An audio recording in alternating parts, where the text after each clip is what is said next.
For 23 years, Mr. Thompson cleaned the floors of an old school by day and painted stars on its ceilings by night. No one noticed, not because his art wasn't breathtaking, but because no one ever looked up. Then came Elena, a quiet 12-year-old girl who sketched stars in a worn notebook, dreaming of bigger skies.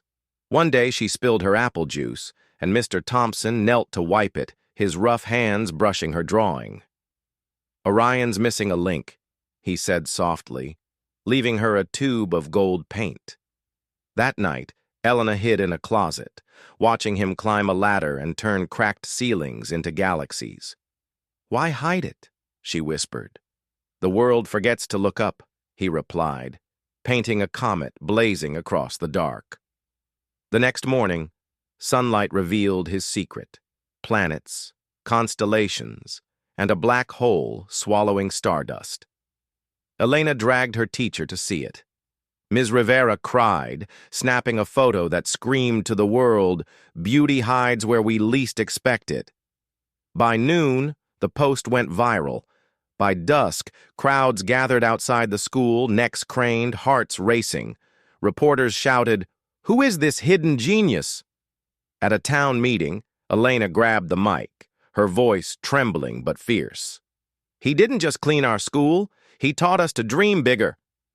The crowd turned to Mr. Thompson, hunched in the shadows, clutching his janitor's hat. A local artist stepped forward. "Let's turn this town into his canvas." Mr. Thompson hesitated, then held up Elena's notebook, its pages bursting with stars. "I'll teach anyone who dares to look up." 1 year later, the school glowed. Ceilings bloomed with jungles, oceans, and galaxies. Tourists wept under constellations. Students laughed, pointing at comets labeled Elena's fire. In classroom 3B, Mr. Thompson, now in a paint-splattered apron, taught kids to mix courage with color. "There's no such thing as just a janitor," he said, "or just a student. We're all artists, if we choose to see." The camera panned to his final mural, children of all ages, brushes in hand, reaching for a golden comet. Words shimmered above, "Dare to paint what the world ignores." They called him a janitor. She called him an artist. The town, they finally called him a teacher.